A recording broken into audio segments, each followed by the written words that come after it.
The ghosts of the Queen Mary. Jake had begged his parents not to stay on the Queen Mary. He'd watched videos online, people talking about cold spots, shadowy figures, even ghosts of drowned sailors. But his dad just laughed. "It's just an old ship, son. Nothing to be scared of."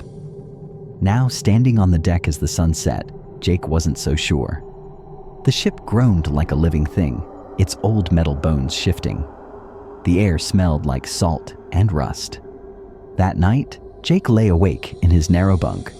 The room was too quiet, but also not. Faint whispers slipped through the walls, words he couldn't quite make out. He pulled the blanket over his head. Then, drip, drip, drip.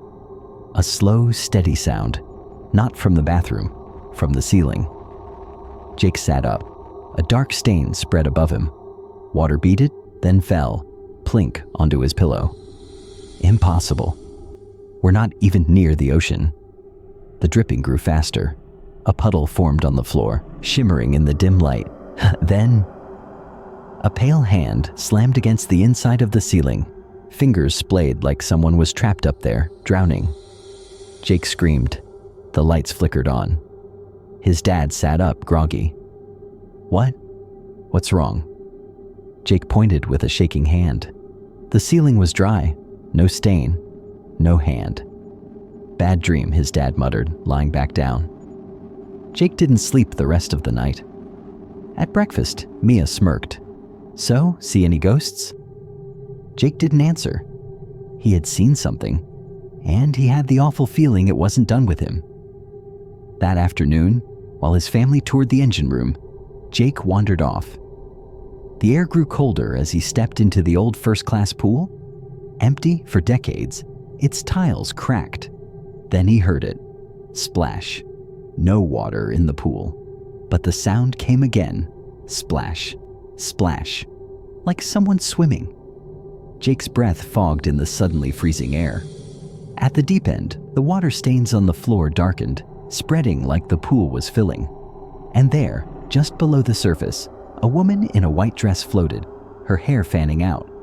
Her eyes snapped open. She smiled. Jake ran. Back in the hallway, a little girl blocked his path.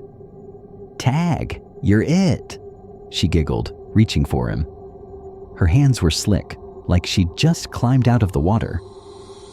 Jake backed away and bumped into something solid. A man in a sailor's uniform stood behind him, water pouring from his sleeves. His lips were blue. "You shouldn't be here," he gurgled. Jake didn't scream this time. He ran. They left the ship that night. As the car pulled away, Jake watched the Queen Mary shrink in the distance.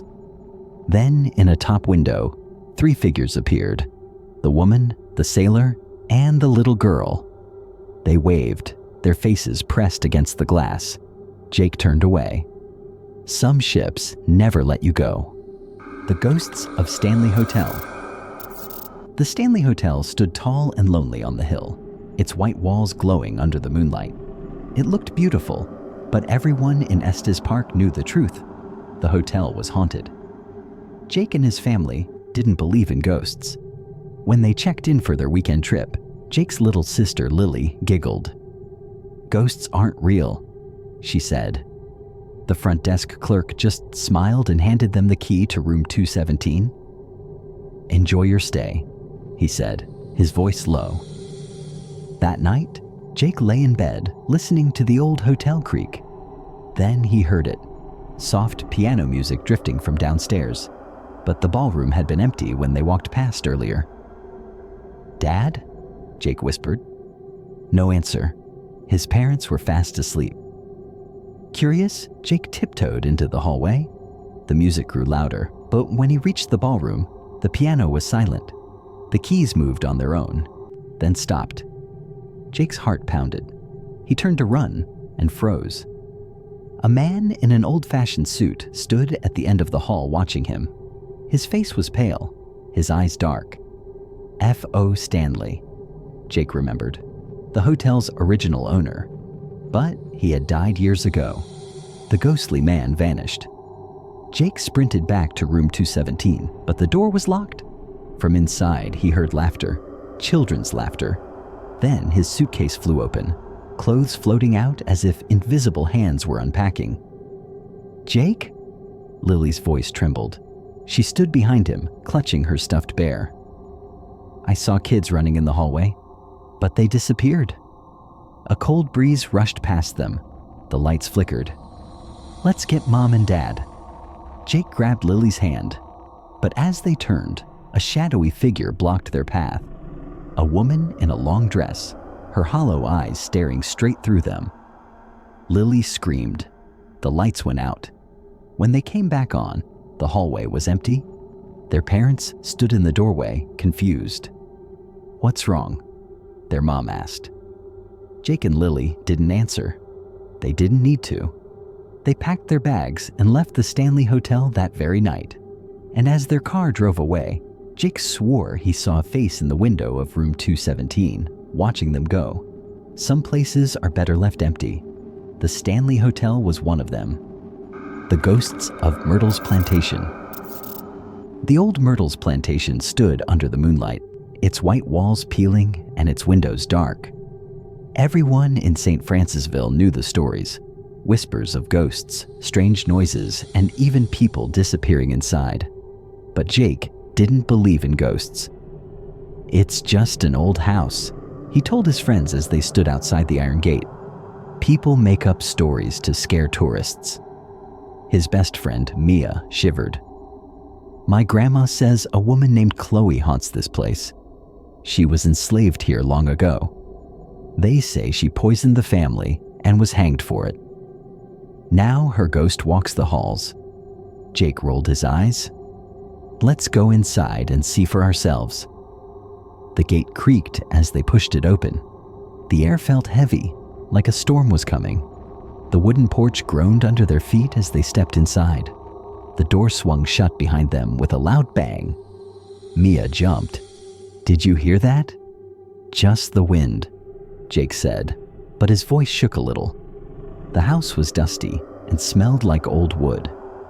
Faded paintings of the family who once lived there stared down at them. Jake pulled out his flashlight and shone it around. Then, tap, tap, tap. "What was that?" Mia whispered. "Probably just a tree branch," Jake said, but his hands were sweating. Then they heard it. A woman's voice, soft and sad. "Help me." Mia grabbed Jake's arm. "Did you hear that?" Jake's heart pounded. "It's just your imagination." They walked deeper into the house, their footsteps echoing. A cold breeze blew past them, though all the windows were closed. Then Jake saw it, a mirror at the end of the hall. In the glass, a shadow moved. A woman in an old dress stood behind them, her eyes dark and empty. Jake spun around. No one was there. "Did you see that?" he gasped. Mia's face was pale. "We need to leave. Now." They turned to run, but the front door was locked. "You shouldn't have come," the voice whispered again, closer this time. A handprint appeared on the dusty mirror, then another, as if someone invisible was writing. The words formed in the dust. "Chloe is here." Suddenly the chandelier above them swayed, though there was no wind. A cold hand grabbed Jake's shoulder. He screamed and stumbled back. Mia yanked on the door. "It won't open." The whispers grew louder, filling the air. Shadows moved along the walls, reaching for them. Jake grabbed a chair and threw it at the window.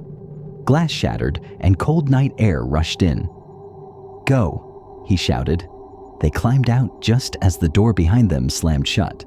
They didn't stop running until they reached the road. Panting, Mia looked back at the house. In an upstairs window, a woman in an old dress stood watching them, her face twisted in anger. Jake never laughed at ghost stories again. And if you ever visit the Myrtle's Plantation at night, don't go inside, because Chloe is still waiting.